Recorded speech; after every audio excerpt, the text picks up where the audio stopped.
Hey everyone, this is Tell the Truth Sports Radio. I'm your host, Ron Fitch, and I'm going to tell you the truth why the Sixers are still in it. They staved off elimination. They survived after a disastrous game five where they were up 26 and lost, and everybody talked about that. And I want to share some different insights from a different perspective. Just sitting back and watching everybody talk and tell you the state of affairs when it comes to the roller coaster we call the Philadelphia 76ers. The Hawks were up 10 and they were feeling pretty good. They were up 7 at the end of the first quarter. Then they went up 10. The Sixers clawed back, and from the middle point of the second quarter to the end of the game, Maxey and Curry won the game for the Sixers, because I know Embiid gave you everything he had. He's dragging with that leg, barely moving, 22 points, 13 rebounds. But Steph Curry had 24 points and made 6 threes. And Maxey had 16 points and played fearless and played like he was immune to pressure. It was a good move by Doc Rivers because Simmons was okay. And I'm going to get to Simmons. I have the whole segment on Simmons. Simmons was okay. He wasn't terrible. He had 9 rebounds and 5 assists, but he committed some bad fouls. So Rivers was thinking, and I knew he planned this. He's okay. If I don't get anything at Simmons, I got to go to somebody that's going to give me something that's going to stabilize this team. And Maxey did. He stabilized them. They got the lead, and they kept the lead. The Sixers have to have a 10 to 15 to 20-point lead to win games. They're not as good closing. They don't have a formula yet of closing, because even at the end, they were kind of goofing around. But Atlanta was worse, and that kind of saved the Sixers.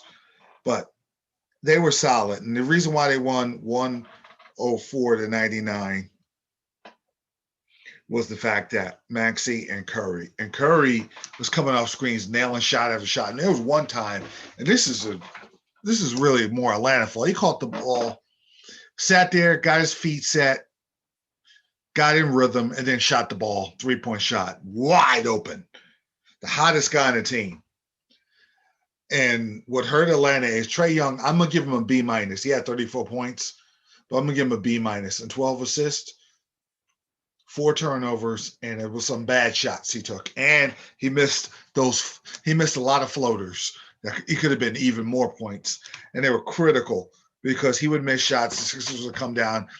Atlanta would miss shots like Gallinari or Bogdanovich or Herter would come down and miss a shot, or Collins would miss a shot. And the Sixers would come down and make their shots. The Hawks were open and missed. The Sixers were open and made them. The Hawks had a bunch of offensive rebounds. That's what kept them halfway decent, and it kept them in the game. But what really killed the Hawks was Lou Williams, who was huge in Game 5. He had 0 points, 0-5 from the field. He's the one guy, the one veteran that you needed when they had nerves. Atlanta, I almost said they blew an opportunity because they just don't have. They got good dudes. They don't have a conference championship type team, and they did get my respect. So they have pushed it to 7. But they don't have the experience other than Lou Williams, and I was disappointed in Lou Williams. I was very impressed with Curry, how he's playing. He's in a good rhythm. And Maxey's and I think Calipari warned people how good Maxey was going to be because he played at Kentucky, and Maxey was great. Dwight Howard was solid, but Dwight Howard's got to be careful. He's coming in there throwing elbows and starting trouble. You got to be careful because if, say, the Sixers are up 10 in Game 7, and he goes out there and throws a bad elbow, and now it's a flagrant, and now it's 2 points, and maybe they hit a 3, and then it's down to 5, and all of a sudden the momentum's gone in a key situation. He's got to have some semblance of poise. There was a couple of times he did that during the LA run, and they had to take him out. And he was a big help, but he was also in knucklehead mode, and you can't win a championship with that mentality. But Embiid's cutting it out. Now we go to Game 7 after blowing Game 5. The Sixers should win Game 7. Like I said, they'll be able to handle the 10 to 20 point lead they'll have. They'll have that. But the Hawks will fight. They'll battle. But Lou Williams will play. I expect Lou Williams to play better than a goose egg. And Young will be a little more poised. Maybe. This is Game 7 on the road. It's a little rough.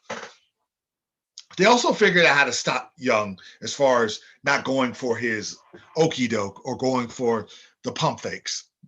Tobias Harris and Ben Simmons did a really good job of dealing with that, not sending him to the line with silly fouls. And now 6 games they're used to what the Hawks are ready to do. But the Hawks' only chance of winning, and it's not going to happen, is Bogdanovich and Herter and Simmons hitting shots. They're wide open. They're not going to make them. Not in Game 7 on the road. It's not happening. Sixers will win, and they'll play the winner of the Nets and the Bucks, who will play Game 7. But before I get into that, Game 5, the Sixer fans booed. Normally, you wouldn't see a team be that aggressive booing when there's still games to play in the series, but I watched that and I thought about that. I said they're frustrated over the years of not winning, but that was directed at Ben Simmons. And I said, I'm gonna listen to 8 hours of Philly talk radio to see if I was right. It was 8 hours of Ben Simmons. They went after him hard. And he hadn't played well. You know. And I don't know the ins and outs about what they're talking about his attitude. I dealt with him when he was in high school. I put my interviews on YouTube. He was just a tremendous kid. So I don't know between the NBA and what's going on. I'm going to talk to some people to find out what's going on. I have kind of an insight on what's going on. So I'm going to reach out to some people to see what's going on. But they didn't like his attitude. They don't like his work ethic in the off season. They want to get him a shot doctor. It's difficult for him because he shoots left-handed. He's a right-hander. So he's all over the place with his offensive game. He's a terrific passer. He was facilitating very well. Set screens for Curry. He did a lot of little good things tonight. But the fans just want him gone. And the calls and some of the guest hosts and some of the hosts, it got personal. It got base. Nasty. He messed my life up.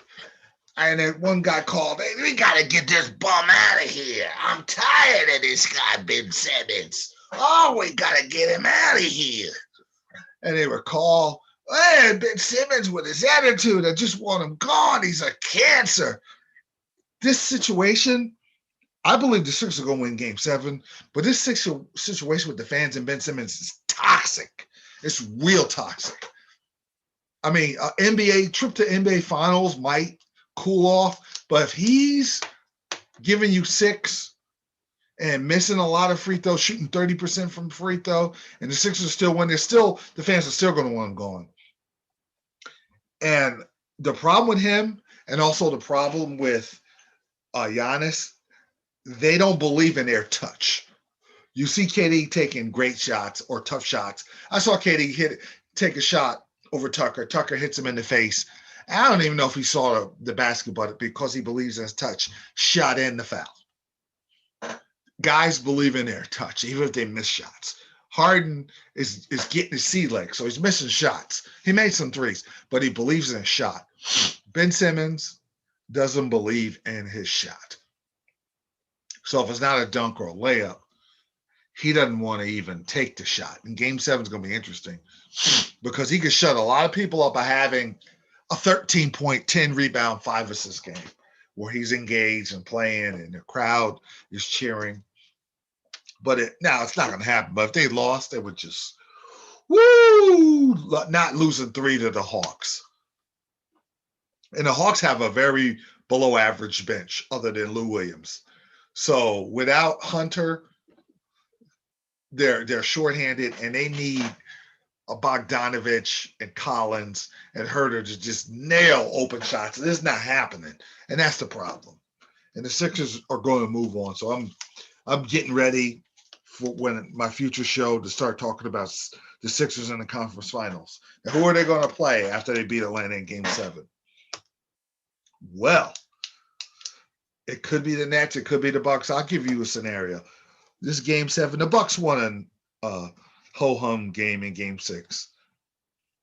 The key for the Bucks is to continue that defensive intensity, but Giannis and Holiday are going to have to make some jump shots. On the road, you're not going to get a parade to the basket like you did in Milwaukee. That's not going to happen. I think just looking at Holiday's stats, he's 1 of 10 from 3. He had 21 points, 8 because he was going to the basket strong. But the Nets are going to play better defense at home. You can't go 1 of 10.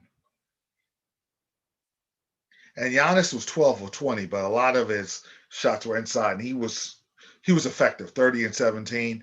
I don't think you're going to get 30 and 17 in Game 7 unless you hit the little bunnies in the lane, the little hook shots, the turnaround jumpers. If Harden's on you and he waves his defenders off, you have to make that shot. You got to be able to take him off the dribble or score there in Game 7.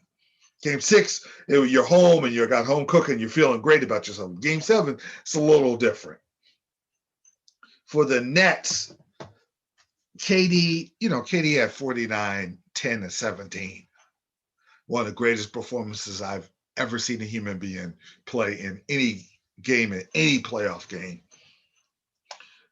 I don't know if he could duplicate that in Game 7. He shouldn't have to. Harden is starting to get his sea legs. He hit 3 threes. If Harden, he can't go to basket, but if Harden could give you some perimeter help, because Harden I know he turned the ball over because he's just starting to get going because of the layoff, but he does a lot of stabilizing things in their offense for the Nets. But Harris has got to get going. Harris got going in Game 6. Harris got to have a huge game. Shamet's got to hit shots. Jeff Green's got to get going. He's got to hit some shots. Now he's played a few games. They're going to have to, with the home court advantage, you shoot better home. They got to shoot better at home. Just in case Holiday does hit some threes. Holiday goes 1 from 10. The Bucks are going home. But that's the key. I'm going to look at Giannis and Holiday. Look for that, how they're hitting their perimeter shots. So, Milton is going to hit it. Conte might hit a couple of shots. Milton's going to give you his buckets. But who else is going to hit from the perimeter? Which team is going to, because you're going to get your KD's going to do what he's going to do. And Griffin will score inside off of KD's action. Can Griffin hit a couple of shots? Perimeter. That's going to be very, very, very, very interesting. I believe the Nets are going to win. And this is why it was important that the Nets got the home court advantage at the end of the year. And they didn't go to game. If it's Game 7 in Milwaukee, Milwaukee's moving on. I just think Milwaukee had with the big leads they had in Game 5, you're hoping that you go back to Brooklyn to get that same lead you had in Game 5. When you're in a 2-2 series and there's a Game 5 and there's a Game 7 and you're the road team, whichever game you got the lead in, you need to close. If you get beat up in Game 5, okay, you're going to get a second chance in Game 7. If you got the lead in Game 5, you got to close and then close them out in 6. And the Bucks didn't do that, and they may. Of course, they could win. They're healthier than the Nets. And we've had a lot of bad injuries with Paul out with COVID, Kawhi Leonard out. That compromises the Clippers. Conley came back tonight, and I'm going to do the Western Conference in my next segment. But injuries have been decimated these teams in the NBA. Look at AD. Could the Lakers have gone to the finals because they were beating up Phoenix until that happened? But the Bucks are healthier, but I just think that we're headed for the Nets and the Sixers. That's Okay. Utah and the Clippers. Wow, what a comeback by the Clippers. The Clippers were down 22 points, 72 to 50. They proceeded to outscore Utah 81 to 47. And they got this comeback because of an out of body experience from one Terance Mann. 39 points, 15 of 21, 7 of 10 from 3. My gosh, he went nuclear. They'll give you 5 to 10 points and rebounds, good defense, not 39 points. And Paul George was good. He was overshadowed. He had a solid game, 28 points. Reggie Jackson was his usual self, 27 points, because he was big in this series. And Batum hit 4 of 6 from 3. This is amazing. The Clippers hit 23-point shots. There you have it. And they clamped down, shut down. They shut down Jordan Clarkson, who had 20. He had 2 points in the second half. He had 1 point in the second half. He had 20 points in the first half. And shut him down. And that's what hurt Utah. And this was a big win for the Clippers. I'll take it from the Clippers standpoint than the Utah standpoint. They finally get to the conference finals after all the years going from being Buffalo Braves to the San Diego Clippers to the LA Clippers. They finally broke through without Kawhi Leonard. And their signature moment was stealing the second half of Game 5, and they snatched it. And then the second half of tonight. And then the second half of the loss they had in Game 2, in the second half, they just took the game from Utah. Mitchell was going to do what he was going to do, but the other guys weren't going to hurt him. The defense was solid. I'm going to tell you something else. The Clippers were able to get around all the dribble drives. Reggie Jackson and Paul George were able to just drive around their defenders, and that set up Batum and Morris for three. Morris had a great game the other day, and this time it was Mann. It set the snipers up for easy in-rhythm three-point shots because Reggie Jackson and Paul George were getting around their defenders at will. And it was all series, even the games they won, even when Kawhi was healthy. Those three were getting around their defenders. That was the key to this series. And Utah blew an opportunity with Kawhi Leonard out, and they were home. The crowd was fired up. They blew that game. They're up 22, they're up 72 to 50 at the half. And you can't take that game home. That was a bad loss. And I'm going to tell you why it was a bad loss. They should have played Conley. He didn't have his sea legs. I told you the key was Conley. They could have played him Game 5. So Game 6, he gives you stability because he's got a game under his belt. But they didn't do that. And their bench was lousy. Niang did nothing. He was good the last series. And Favors did absolutely. He gave you nothing other than getting dunked on by Kawhi Leonard. Ingles had 5 points. He didn't do nothing. He couldn't guard anyone. They were going around him. And Clarkson came and went. His shot came, then it went. And that cost Utah. Mitchell had 39 points, but Mitchell, he was a one-man gang.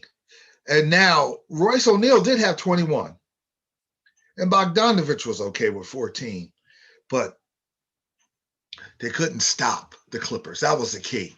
And they're going to kick themselves because this was a golden opportunity for the Utah Jazz to finally get over the hump. And they had an opportunity to get to the NBA Finals this year with injuries, with Chris Paul out maybe the first game or two, Kawhi Leonard out, LeBron James laboring, Anthony Davis out. This was Utah's opportunity because they're a team that's not going to attract the big free agents and make the big trades. So this was their opportunity because LA, the Lakers will get better, the Clippers are not going nowhere, Phoenix is going to get better. So you might have to take a step back next year. And the window of opportunity was this year. It might not be next year or the years going forward. And once that window comes and goes, you never see it again. And when that window's there, you better go get it. The Sixers are trying to get it now. The Nets are trying to get it now. Giannis and the Bucks are trying to get it now. You never know about next year. You never do. So this is the opportunity to get this now. I think the Clippers see it, and they finally got through. They're going to play the Suns. I got to see the availability of Kawhi Leonard and Chris Paul before I could assess this matchup. I'm thinking because the Clippers on a magic carpet ride, they're going to get to the final somehow, some way. When you get 39 from Terance Mann, you start to believe we'll be in the NBA Finals. That'll be either game 1 or game 3 will be at the Staples Center. That's kind of what I'm thinking. But if Paul can come back quickly from COVID-19 and he can get out of the protocol and he can play, it'll be interesting because you're looking at two desperate entities. The Clippers are desperate to finally get some respect and get to the finals. Finally, they got a chance. And Chris Paul is thinking, this is it for me, man. This is my opportunity to get to the – that's why he's so excited when he beat Denver in Game 5. This is my best chance to get to the finals. I want this so bad. So you've got two desperate teams playing. And I also believe you're going to see the Sixers. I'm 100% sure the Sixers are going to be there. I'm about 60% sure the Nets, because the Bucks are good, but the Hawks are done.